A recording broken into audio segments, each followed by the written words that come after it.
Hello, everyone. Welcome to Celsius 233, your go-to place for fiction book summaries.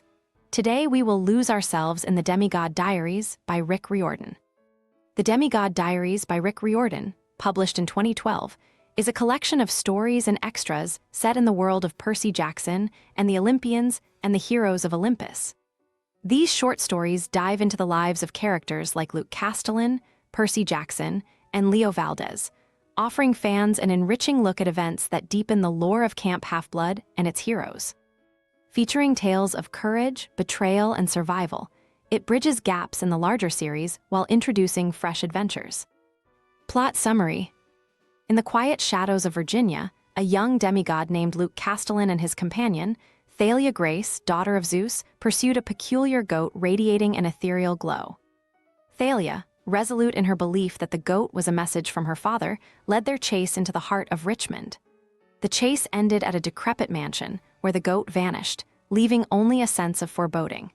Despite Luke's hesitation, Thalia was convinced they had to enter the house. As they stepped inside, the door slammed shut, and the house itself seemed alive with dark magic. The duo soon discovered that the house belonged to Halcyon Green, a son of Apollo, cursed by the gods for meddling with fate. Hal, trapped in his own home, could only speak through monstrous creatures called Lucroti, beasts with jaws like snapping bone and an unnerving ability to mimic human voices. Hal revealed his torment. The house was a death trap for wandering demigods, luring them to their doom. Despite the overwhelming danger, Hal had a flicker of hope that Luke and Thalia could escape, something no others had managed before. Luke's knack for breaking locks uncovered a safe within the house, rumored to contain a treasure of great importance. But the safe was heavily cursed.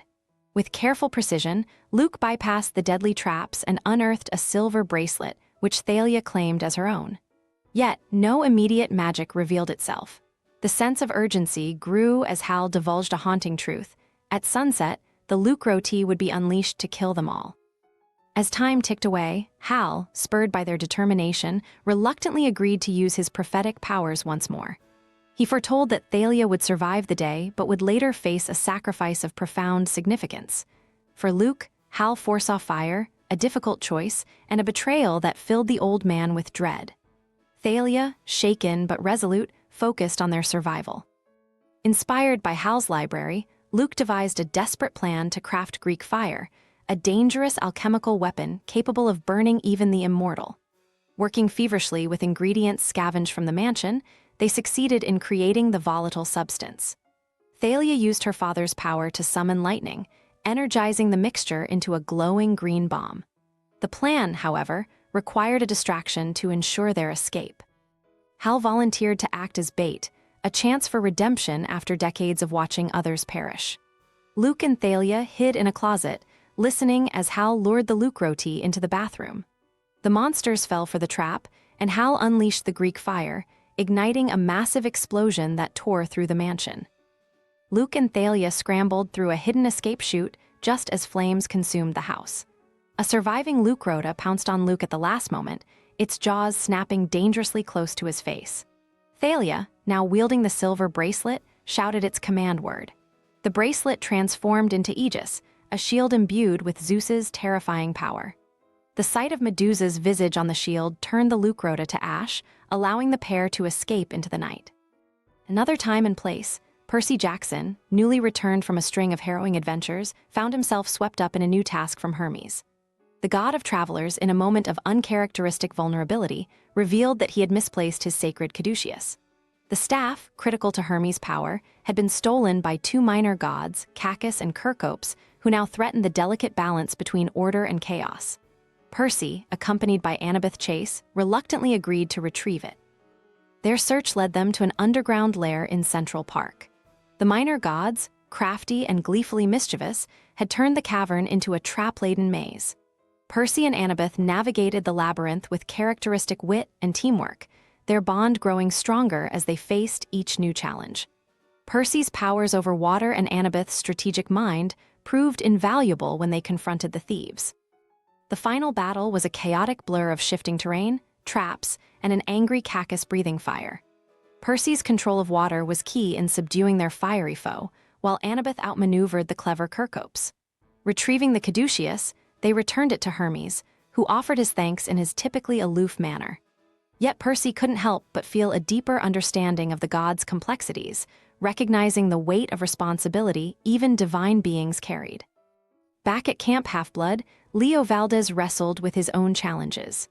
The ever-inventive son of Hephaestus was tasked with finding Buford, a walking table that had gone rogue from Bunker 9. Buford, possessing critical schematics for the Argo II, was last seen causing chaos in the camp.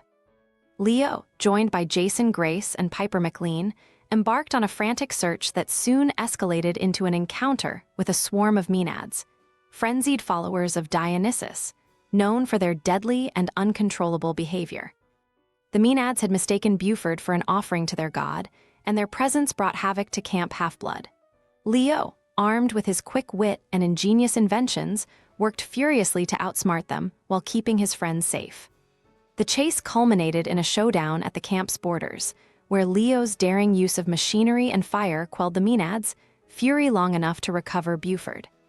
The table, unharmed but unrepentant, revealed the stolen plans intact. Leo's success ensured that construction of the Argo II could continue, setting the stage for future quests.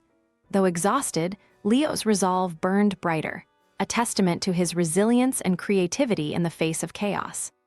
Beyond these tales, the diaries delve into the origins of the mist, the fabric that separates mortal perception from divine truth, and the fate of demigods who aligned with Kronos during the Titan War. Haley Riordan's Son of Magic explores these mysteries through the eyes of Alabaster, a child of Hecate, shedding light on the intricacies of loyalty, power, and the perilous balance between worlds. In the end, the Demigod Diaries paints a vivid picture of a world where myth and modernity collide, where heroes rise against impossible odds, and where the bonds of friendship and courage define what it means to be truly heroic. That's all for now, but if you're loving Heroes of Olympus series, there's more waiting for you. Find the other books by Rick Riordan in the description or on Celsius 233. Remember, while our summaries capture the essence, they can never replace the full experience of reading the book. If this summary intrigued you, consider diving into the complete story, buy the book, and immerse yourself in Rick Riordan's original work. Bye-bye, take care, have fun.